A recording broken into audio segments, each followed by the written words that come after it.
Welcome to the Odds Checker Grand National meeting preview. This is Grand National Day at Aintree, and I'm very happy to be joined by Odds Checkers jockey ambassador Nick Schofield, Odds Checkers tipster Andy Holding, and racing journalist and broadcaster Tony Calvin. We've already recorded Thursday and Friday, so please do listen or watch them on YouTube or on your podcast apps. And we are going to go through the card here on Saturday, of course, with the Grand National being the final race we'll go through, because the conditional race at the end is not priced up. So, starting with the handicap hurdle over an extended 3 miles. Side of Burley, the 5-1 favourite. Dallas de Picton, 6-1. Mears Storm, 12-1. Defi Bleu, 12-1. 14-1 bar. Worth pointing out here, we are recording this on Tuesday, just after lunch. I mean, after most people's lunch, we still haven't eaten lunch yet, which is a bit of a blow. So very hungry here. We're not bitter. But you're a jockey, you're fine. But you're not eating till Thursday. So if there are a few horses in here that we don't know where they're going to be running, a few with double entries and triple entries and the like. So, but Andy, come to you first here. How are you seeing it? Well, it'll be interesting to see connections with Officer de Burley go down this route. Or whether they perhaps will dip their toe in Grady Company at Punchestown. Certainly think he's worthy of respect in a graded race, given the time figure that he ran in the Pertemps. It was quite an astonishing run in the Pertemps. I mean, Barry Goethe basically rode that horse as if his life depended on it. Clearly it was plotted up, I talked about it beforehand, the day when he ran at Leopardstown, he'd run a quicker time than the mare, Apple's Jade, sneaked into 6th. He was one of the gambles of the festival, 20s into 5-1 or whatever it was, 4-1 on the day. But at the top of the hill, he was being scrubbed along. He couldn't hold his position. He got no room. It was a messy race, and Barry's literally bullocked his way through and still got the horse to pick up. And then from being on the inside, he realised that, oh my God, I want to be over there, and he's had to move across to try and get to the ones underneath. It was an unbelievable effort. He put so much effort into that ride of the festival. Oh, it was unbelievable. Yeah, it was just. Like I say, it was a cold-blooded, lights-out, life-dependent on it ride. That was just... Don't come back if you get beat. Yeah, don't come back if you get beat. He just literally threw everything at it.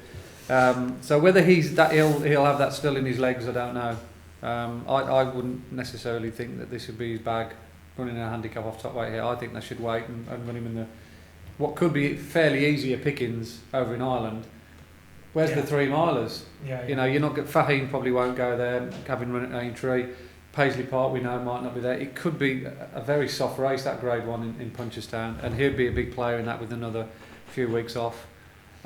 So if he doesn't run, and we're thinking that Dallas de Picton might not run it in this either, then it could be like a work-a-day handicappers race. And I thought Poker Play was very impressive the day on bad ground at Utoxeter. That was. Away from the festival, that was an incredibly strongly contested handicap at the Midland track, considering we'd had all the competitive races at Cheltenham. It brought together a good field. A lot of horses were fancied. Bold Plan, who finished second, looked like he got in there lightly. AC Milan was well back, the good novice, and I put up Hill 16, who ran really well. He finished in 4th, so it's got a bit of depth to it, and he literally toyed with him. Yeah.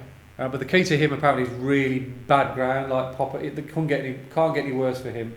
So he would need a proper soft ground race. And the other one's Burrows Park, who caught my eye in the boys' race when he finished 9th behind Dallas de Picton and Early Doors.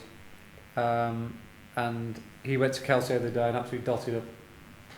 I think he'll go well on soft ground. So, and he's already been jocked to ride Charlie Deutsch. So Burrows Park, Poker Play. Poker Play 14-1. That's with Coral, Bet365, Bet Victor, and a few other firms. Burrows Park 16-1, and that is pretty much across the board. Tony? 2 at 20-1. Caught my eye on this. Keeper Hill.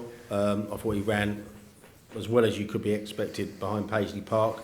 Back to Handicap Company, just £5 higher than beating Orlando Bloom at Warwick early in the season. I think that form's worked out pretty well.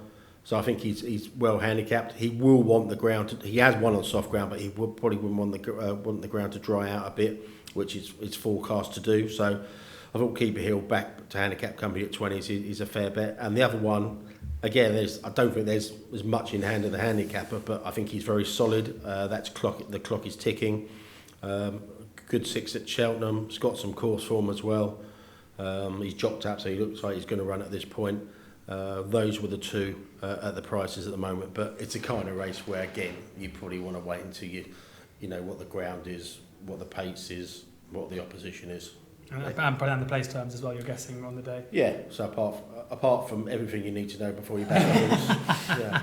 Those ones to keep an eye on now, I guess. Yeah, 20 to 1 at the moment. Nick, have you I'm down to ride a horse called Cody. Comes second at Sandown in 100 grand handicap behind Lord Napier, early part of the season. To be honest, he's a 33 to 1 shot if it's good ground. If it comes in soft ground, it would be a good each way chance. Love soft ground. Softer, but it couldn't be soft enough. So if it's sunny deluged with rain, he'd have a massive chance. But if it didn't, then he wouldn't have no chance. I mean, you might say he's a 33 to 1 shot. He's a 50 to 1 shot at the moment. So one to definitely flag up. If the rain comes and it doesn't dry out over those first couple of days, then Nick aboard Cool Cody is one to keep an eye on. The Mersey Novices Hurdle, now over 2.5 miles, is next up. And we've already spoken about a few of these horses already because we spoke about the longer Novice Hurdle on the Friday. But we'll go through the market here. Now we've got Champ is 5 to 1. Brewing Up a Storm is 6 to 1. And there's been a lot of money for Brewing Up a Storm in the last 24 hours or so, as short as 7 to 2 in places. So you've got to think that the chances are that Ollie Murphy is going to send Brewing Up a Storm here. Angel's Breath, of course, who a lot was said about before the Supreme, clipped heels at the top of the hill at Cheltenham and never really came back into the race. 13 to 2. Emma Tom 13 to 2. Fakir Dudarius, who seems to be entered in about 4 or 5 different races here, so we don't know where he's going to run. 10 to 1. Interesting top end of the market here, Andy. Yeah, definitely. Lots of ifs and buts, and connections have got doubly entered horses. Obviously, Champ is the key to this race, isn't he? He represents the best form line, second in the Ballymore. For me, didn't quite get home up the hill. That was always the problem with him, and he couldn't finally outdo that hoodoo which hangs over the Challow hurdle form, which looked solid enough, but it's amazing, isn't it? It just never works. Whoever wins that never comes on and does the double. So he got floored. I think he's better off coming here because I don't see him as a 3 miler, even though on a flat track. But 2.5 mile on a flat track, because he just travel well, he's got to be given a huge amount of credit and respect. But obviously Fakir Dudu is under the same ownership. He looks as though, we talked about him in the earlier race, he looks as though he's crying out for 2.5 miles. This would seem the obvious option, wouldn't it? Taking on the older horses again, having run well in the 2 mile race at Cheltenham, staying on very eye-catchingly up the running. What's to say he won't do the same again here against a kind of similar kind of animal? And obviously Ollie Murphy, does he run Brewing Up a Storm here and take on Champ again, or does he drop down to 2 miles? That's a difficult conundrum. I presume Emin Tom will run in the 3 mile race and avoid this.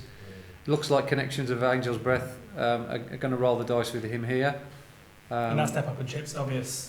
That looks, he comes from a point to point. Everyone looks, that Ascot run early on the season and the Kempton run behind Southwell, he wants further.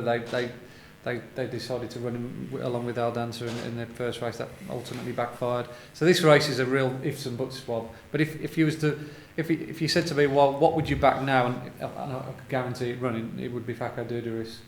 I think he's still he's a very good 4-year-old, and I think the 4-year-olds this year are well above the normal average, and hopefully that'll start working out between now and next season. So you're nodding your head in agreement? Not really. I'm nodding my head in agreement because I wouldn't have a bet. I just think you have to wait. I think the fact, just looking at on the racing admin site now, there's only 3 jocked up, of which one is Brewing Up a Storm.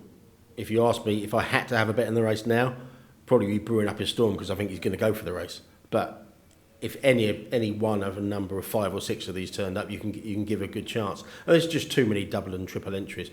We haven't touched upon the fact that Cheltenham 48-hour decks for every single race.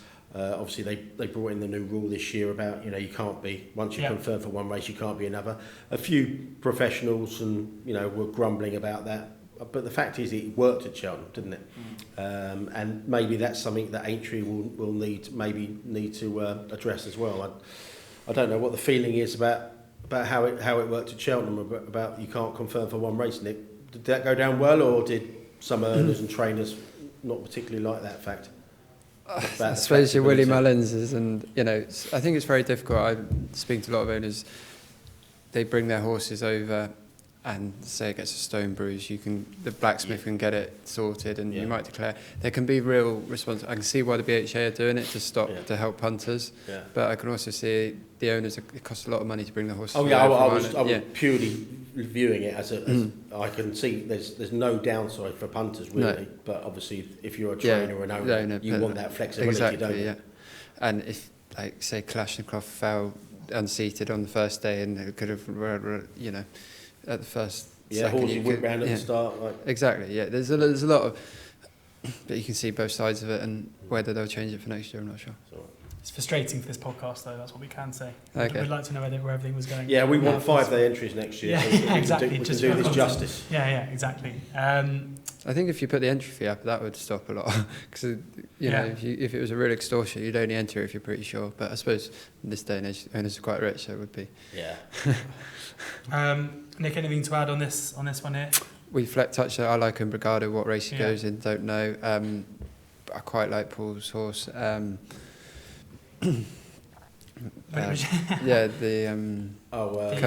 Running the Betfair Hurdle, Getaway Trump. I like him as a horse, but you could say 143. Would he be better off in a handicap?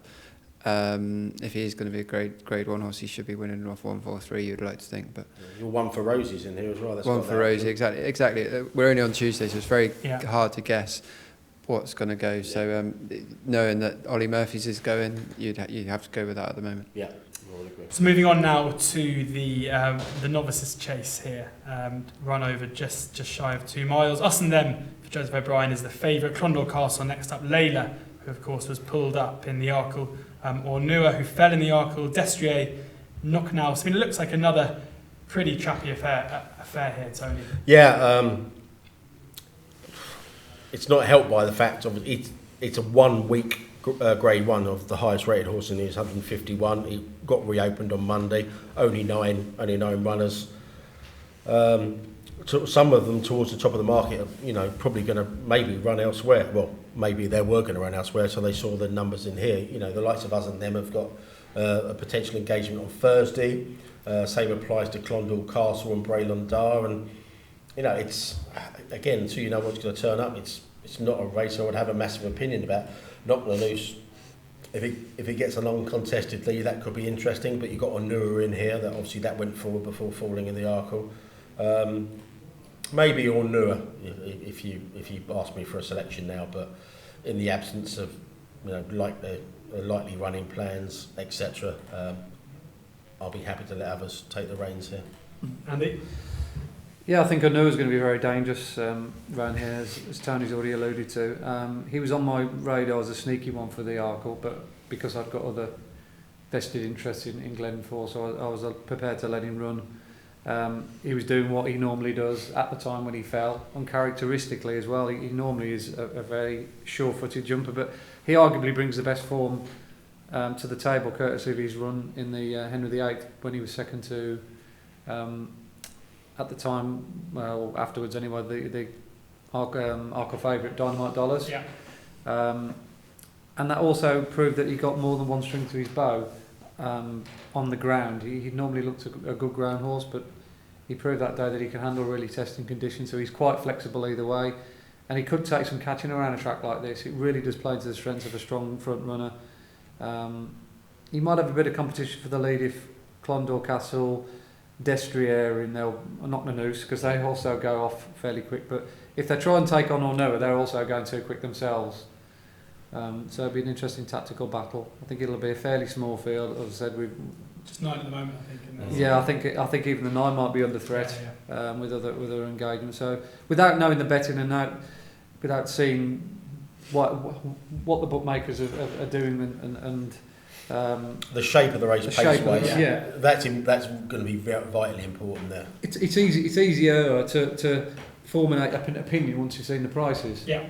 If I'm looking at Ornua at 2 to 1, then I'm thinking that's not so great. But if all of a sudden he's a 5 to 1 shot, I'm saying this is a great bet. Knowing it's going to run as well. Yeah, exactly.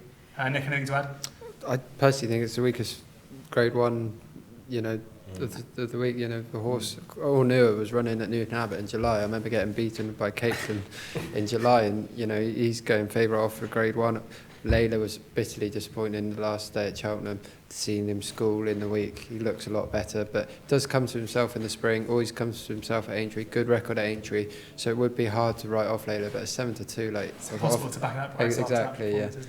You'd have to worry, but it's a very weak division, the novice 2 mile. In my opinion, You'd think some trainers might have been a bit more on the ball here and just and chucked some.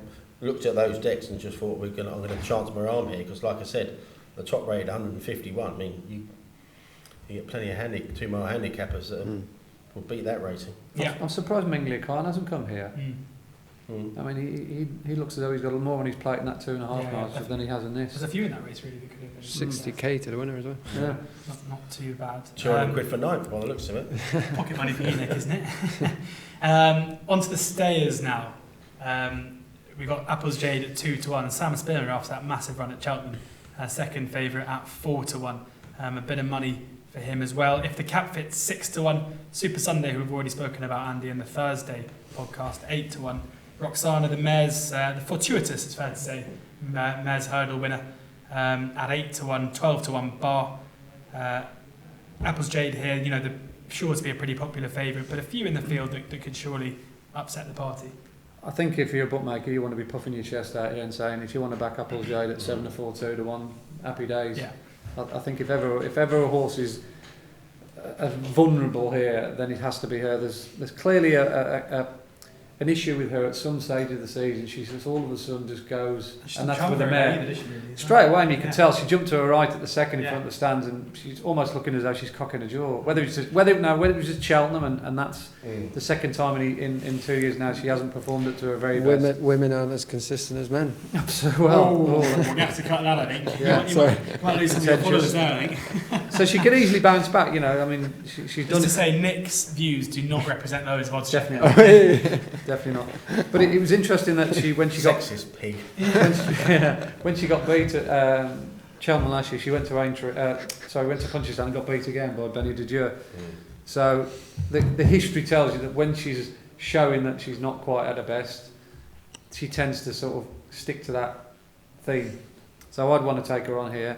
I'd also want to take on Sam Spinner all day long at that price. I mean, if you could get these two in the odd at 7-4 and 3-1. I mean, God Almighty, you've got more than one or two decent horses running for you. Yeah. Other than Paisley Park, it paid to be handy in the stayers. Obviously, Faheen and Sam Spinner were the first two pretty much throughout. Nothing was good enough because of the weakness of this year's division to come from off the pace. So I think they were quite flattered by their finishing position. So I think there's a chance for a few other spoilers to come in from left field. If the cap fits, he's definitely one of them. I think he's an interesting contender over further. He looks as though nowadays over the 2.5 that he's just getting outpaced and running on, but he's a classy horse. And there's obviously you've got to give Roxana a mention as well. She travels well and was second to Santini in the 3 mile race last year, so she's got course and distance form. I think she's a player. And the other one who has definitely got to come into the equation is William Henry. He reminds me of the horse of Nicky Henderson's that won this back-to-back. Whisper. Like a 2.5 mile stroke 3 mile twilight horse. Same owner. Yeah, that all of a sudden just clicked into gear and came here and did the double. I mean he took off, didn't he, at Cheltenham? Yeah. He's obviously got that big running. He's got a big engine. It's just kind of harnessing that ability in the right direction. Clearly on the day he was good and he beat a good fella. I think this year's Coral Cup was a very good race. He beat Wicklow Brave and that Brio Conti was in there, and even Scarpetto, who was mid-division, he's come out and bolted up since. So it always takes a proper Grade 2 horse to win that Coral Cup. Super Sunday won it a few years ago. It's a classy affair. So my two against the field would be William Henry and Roxana. William Henry 14-1 and Roxana 8-1. Tony, I know that William Henry landed you a bit of a touch at Cheltenham. Are you looking to go in again? Possibly. It's not jocked up at the moment, and I thought he might well be. I thought he was, considering his form in the race previously, and he had a wind up. He was a very big price at Cheltenham. No doubt about that now. And obviously he was given a great ride. It just sums up Cheltenham really. I was having a poor run up until then, and literally one nod can change your festival. That's the small margins you work out at Cheltenham. Coming forward, I mean, like Andy said, I wouldn't be wanting to play at the top of the market here. I think the obvious one, I think everyone, every man, woman and his doggers have been asking, if the cat fits to step up in trip, and I think 6-1 each way is decent there. One I wouldn't be laying at 40-1 is Agripar. Now, I know it's got form at the course, and if that rain does really appear on Thursday and maybe a bit more into that, and it really gets into watered ground, I think Agripar has got the form to make him an each way player at 40-1. I think this race is ripe for an upset. Like I said, you couldn't really be touching Apple's Jade at that kind of price. For me, if the cat fits, 6-1's maybe a bit of a wishy-washy price each way at the moment, but he'd be the shorter price one I'd play at. But Agripar at 40s, I wouldn't want to be laying that. But they may see the ground drying out on Thursday, Friday, and not decide to go there. But on what we know, Agripar's no 40-1 shot in a race that could easily fall apart. That Agripar 40-1 is with Paddy Power and Betfair. If the cat fits, 6-1 as I mentioned earlier, a bit of blue there as well, so a bit of money coming for it. Nick? Yeah, I agree with Tony with if the cap fits. Obviously the Vision to Flow form in the national split wouldn't be good enough, but if you remember rightly, Harry Frowe was not very happy at the time because of the flu vaccinations, didn't feel the horse run up to its best. So I think you can put a line through that and probably enhance his form. Step up in trip's going to be a massive help. First time Sean Bone rides him, but I know Noel Feely always thought awful lot of this horse, and I think he's been crying out for this trip. I think it's an open division. Obviously, if Apple Jade brings her best form, she's the one to beat, but I think Centrefor's fair because it's a bit 50-50. Will she turn up? If she turns up to her best, she probably is going to win, but if she doesn't, then so I think Centrefor is probably fair on her. But like you say, if the cat fits, could be the one sort of lurking there that could just come out and shows. Not great. A measure of how open people think this is. Lord Napier's in a handicap earlier on in the week. And that's James Bowen's jocked up for Lord Napier in this, and that's a 144 rated horse. I think people have looked at this race and mind and just think that, we fancy our chances here, even though the form horses may not run up to their level. But I think this is really up for grabs, far more than the betting suggests. Yeah, so not great listening for those Apple's Jade fans, but surely a bit of value to be had there. A couple of handicaps just to finish us off. We've got the handicap chase first, and then the small matter of the Grand National. Mr. Malarkey 7-1, Kildesart 8-1, Debeche 9-1, Springtown Lake 10-1, Touch Kick 12-1, 14-1 bar. We've got about 10 or 15 minutes to get through this and the National. I've got trying to catch almost the two handicaps and just talk about the National. All right, okay. Well, there's no betting in the last race, no additional, so we might as well skip over that. Yeah. What I will say in the 420, the 3 mile 1 handicap chase, 3 against the field. I think Kildesart, if it comes here, I think it's still got a racing him off a mark of 148. Maybe Connections might think they'll go down the graded route, but I think 148 is very fair, and I think the step up and trip could well suit.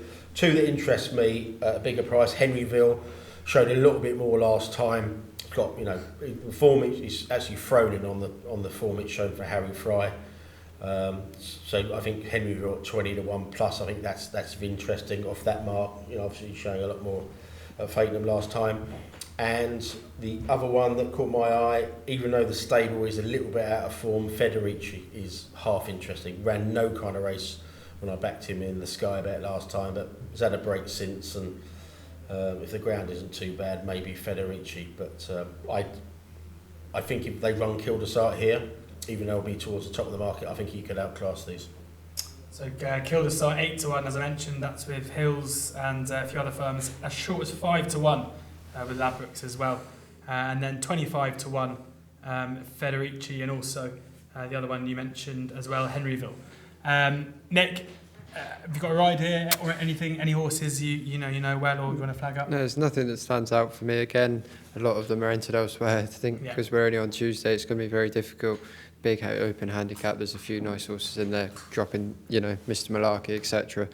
The Beast has done well for Tim Vaughan, and like the conditional amateur race, 6:15 at night. You're going to have to. I think you've got all day to worry about that race. And we're going to get into the Grand National now.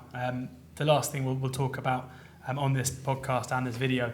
You've obviously ridden in the Grand National before I come to the betting experts about who they're going to tip up, and before I run through the betting. Just give us an idea of the challenge that you face riding in this race, the different challenges it provides, and how you think, and what horses you think and what jockeys are best set to put in a good performance. Yeah, I started probably to show my age now. 12 years ago, I had my first ride. I've had 7 goes at the race. Best was on T3, finishing 3rd. He was probably the best rider I had going into the race. But certainly from when I first rode, I rode Cornish Set probably 10 years ago at the age of 17, and I got round. But he was he was competitive in a Badger Beer type race. If he ran now, he would nowhere near be good enough. But yet he finished, I think, 8th or 10th that year. So the race is just every year is stepping up. There's Gold Cup horses. Look, Bristol May was nearly impossible. Any of the top 10 are good enough to run in a Gold Cup. You need a proper animal to win this race. And last year's race I thought was a fantastic race, and it's brilliant for Aintree that those 2 horses come back. All the talks now for the favourite, Tiger Roll. What a legend he is. It's just, I think any racing fan, he's captured the imagination. To win a Grand National, he won at Market Raising first for Nigel Hawke, got sold to the Gordon Elliott, won a Triumph Hurdle, and his just progress. He's won a National Hunt Chase. What that horse has achieved is just phenomenal, and what a legend of the horse he is. And I don't think he gets enough credit for what the sort of horse he is. He is just one of a kind. And it would be exceptional if he could win, but he's not the biggest. I know he won the cross country race, but exactly, it would be something else if that horse won. But the way Pleasant Company, the distance between them. Willie Mullins has said record going, he'll carry the weight a lot better than probably what Tiger Roll, and I think that's a massive thing.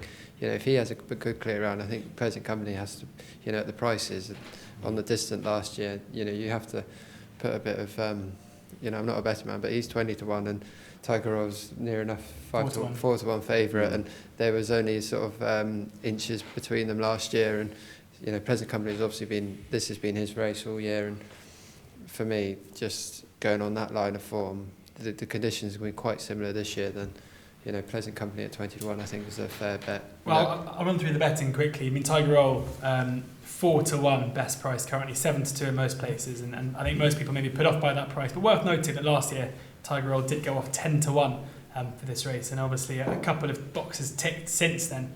Rathlinden 11 to 1, Vintage Clouds 14 to 1, Annabelle Fly 14 to 1, and I'll just say 18 to 1 bar because I'm not going to run through the whole lot. But Pleasant Company, as you said, is 20 to 1, and the gamble today has been Joe Farrell, who's in from 33s and bigger into a short 16 to 1 and 22 to 1 best price.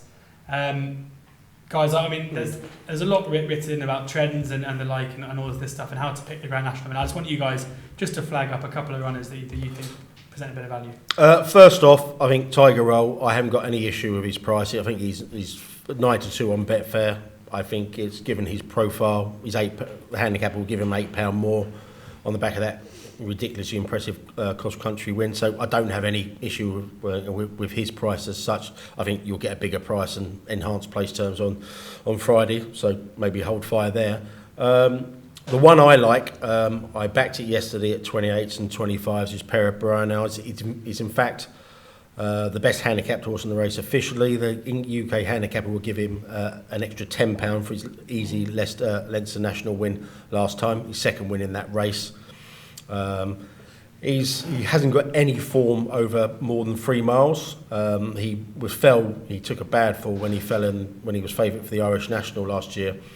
But I was originally lukewarm on him because of the doubt about the trip. But then I went and had a look at the sire, Luso. And he's a sire of so many good stayers. Chicago Grey, Hear the Echo. Willie Mullins has had a fair few stayers off him, 3 mile 6 winners and the like. So I think they expect a big run about that, stepping up in trip. I thought, given his form claims, the rain will be welcome for that. He's got good ground form as well as heavy ground form. I think if he gets round, I think he'll run a very big race. I backed Single Farm Payment at a really bad price. I actually went in again yesterday at about 95 on Betfair. Didn't run too well at Cheltenham, but he's a kind of quirky horse that could take to it. But my biggest bet by a long way is on Pair of Brown Eyes, and I just think he's got a really good chance, and I think the extra trip could really see him come to life. So Pair of Brown Eyes 25-1 as it stands at the moment. That is with William Hill, Betfair, Paddy Power. With the place terms at the moment, you're only really earning 6 places. I think that is the best across odds checker at the moment. That is definitely going to change as the week goes on. So maybe worth just making a short list now and then checking back to see the place terms in a couple of days' time. You can't see really just before Andy finishes up, that Joe Farrell, he does need a couple to come out. So, yeah. But you'll get your money back if he gets battered out. Yeah. Ramses Tate is the other one. That would be my fancy. Bit of money for. That would be your fancy. I didn't mention it before, but if I thought I like his profile going into the race. I thought ran a massive race in the Welsh National and at Haydock. Very good jumper. 7-year-old though. No, that's one of the trends, isn't it? 7-year-olds never win a national. So who's it? It's changing this year. Flag him up. Who's going to win, Andy? I certainly think Joe Farrell's a big player if he gets in. I thought he ran a catching race the other day at Newbury, didn't he? On the top weight. I don't think he was necessarily looked that busy that day in many respects. That they obviously thought, well, we'll give him another run. We'll take on one of the nationals, whether it's the Scottish again for a repeat bid or maybe the national. If he does get in, any horse that wins a 4-mile national of sorts has got to be a factor off a low weight. And we saw Aurora's Encore, of course, win do the double a few years ago. And that brings me on to Vintage Clouds, who was third and a gallant third in the Scottish National last year.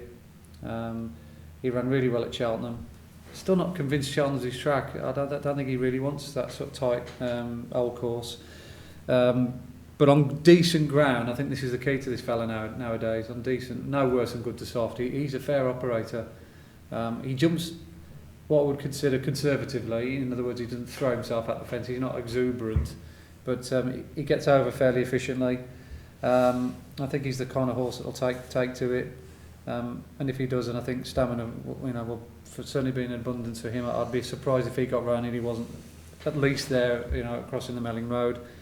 Rathfinden strikes me as being a horse that Willie Mullins has targeted for this race for quite some while. The fact that he's just running the ones very similar to Hedge Hunter, he doesn't need to give him too many runs. He's keeping him fresh, keeping the lid on him. And the only time he's ever had a stamina test, which was the 4-miler at Cheltenham, he came through fine colours and he beat Native River that day.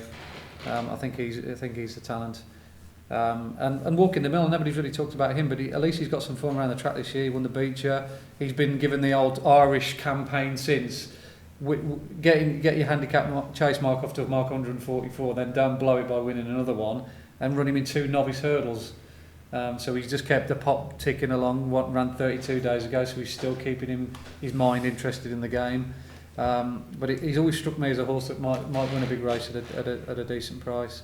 And of course, there's obviously Tiger Roll. You've got to. I think every man worth his salt, and any tipster when they're doing the 1, 2, 3, 4 in their sort of column, will put Tiger Roll in that bracket at some point. You just have to. Even though he was all out last year, and he only just hung on, didn't he? It was 8 lengths clear at the chair, and then he's like scrambling for air. It won't be as heavy that it was heavy last year. It won't be as bad now. And he's arguably he's thrives it. Who would have thought a national winner could actually improve? I know. Markedly as well, winning a 2.5 mile hurdle and winning the way he did at Cheltenham. So it's a fascinating race. Obviously, we've got a great story if Tiger Roll wins it again. But from a betting perspective, I'll be looking for something much more meatier odds. My number 1 would be Vintage Clouds. Walking the Mill would be number 2, and if Joe Farrell got in, he'd be another one to consider. Walking the Mill 33-1, and instead of asking for your best bet of the day, Tony, I'm just going to ask you for your 1, 2, 3 as well. 3 horses in the national. Pair of Brown Eyes, Tiger Roll, and I will stick to my guns. Single farm payment to finish 3rd. Nick. Well, Andy Tate gave me a very good tip, and pair of Brown Eyes, so I've got to take that. But Ramsey to win, pair of Brown Eyes for 2nd, and Pleasant Company for 3rd. Any tips worth sorting out Tiger Roll in there, and then Nick ignores it. Yeah. But anyway, thank you so much, guys, for joining me today. I hope you guys have enjoyed either listening to this or watching this. I've been joined by Tony, Andy and Nick. We've done this for Thursday and Friday as well, so make sure you listen to them and most importantly, enjoy the Grand National.